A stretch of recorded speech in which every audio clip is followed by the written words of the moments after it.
dealt with for many, many years, and it has been systematically attacked in this country. And it's been much worse since 9/11. A lot of bills were proposed to further erode our individual medical and financial privacy, but it couldn't be passed because the people weren't frightened enough. 9/11 produced the conditions where these laws sailed through the Congress because people were fearful and they took advantage of it, and bills like the Patriot Act and other laws were passed. I was an absolute opponent to the Patriot Act. I think it ought to be repealed.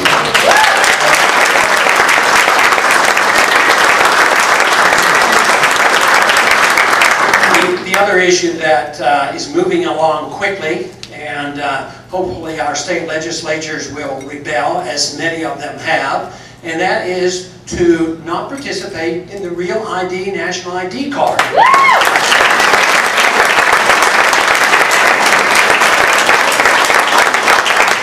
It is said that the National ID card and that program is designed for illegals, illegal aliens, but you know better, because there's no way they can have an ID card for somebody who is illegal, who looks illegal, or looks like you, because everybody's going to have to carry their papers in order to move about the country. And that is just a movement toward totalitarianism, where we can't have freedom of movement, and we're scared of our own shadows. This whole idea that we have no privacy is virtually here. Last week we had a bill come up on under suspension immediately, no warning. It was the first bill on the House floor. Fortunately, my staff got hold of it.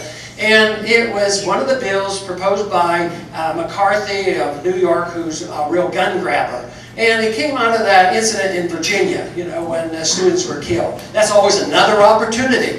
And sometimes they even smile, another opportunity. So they wrote this gun bill. And unfortunately, it was supported by the NRA, all the Republicans, all the Democrats, and it said, what we need is a bigger data bank so that when you are screened for whether or not you can own a gun, that you go through this national database to find out what kind of medical treatment you ever had and what kind of trouble, what kind of misdemeanors you've had. And we'll all go to a national data bank.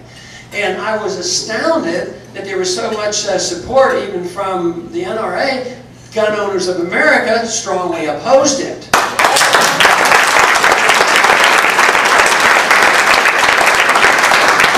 It's just an example of how people want to do good and they do harm. And once again, it was an attack on privacy. Another database going on into Washington.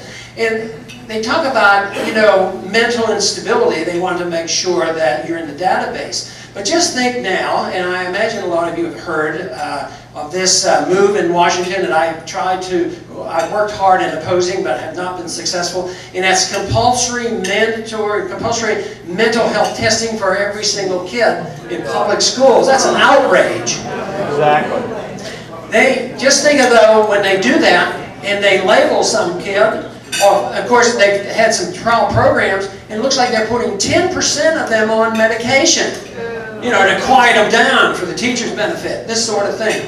But can you imagine putting that on the medical record and being permanent in the federal government, and then the government's in collusion with the insurance company? All of a sudden, you know, difficulty getting insurance, difficulty in buying a gun. It'll probably be in your Real ID, in the microchip. These are the kind of things that all of us are concerned about. But fortunately and encouragingly, young people don't like that either. They like to be left alone. And of course, everybody likes the idea that I'm a strong protector of the internet because I protect privacy.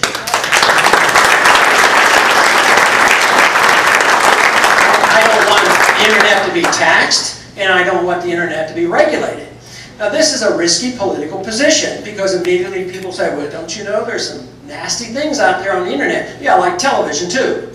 And like a book, and like newspapers. You know, a lot of nasty things out there. But you know, it's back to who's responsible? And are we responsible for ourselves? Are we responsible for our children? And technology can help us monitor the internet. And of course, we ought to be monitoring our children as well.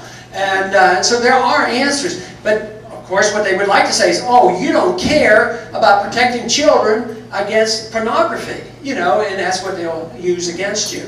But I don't think it's that difficult. That was used against me in the last campaign, and it really didn't hurt. So people are open when they realize you don't want to curtail people's freedom of expression, because if they can, they might want to curtail our freedom of expression in our religious views as well. But just think of the harm done by the freedom of expression of political ideas. Now that's what's really caused harm to the world.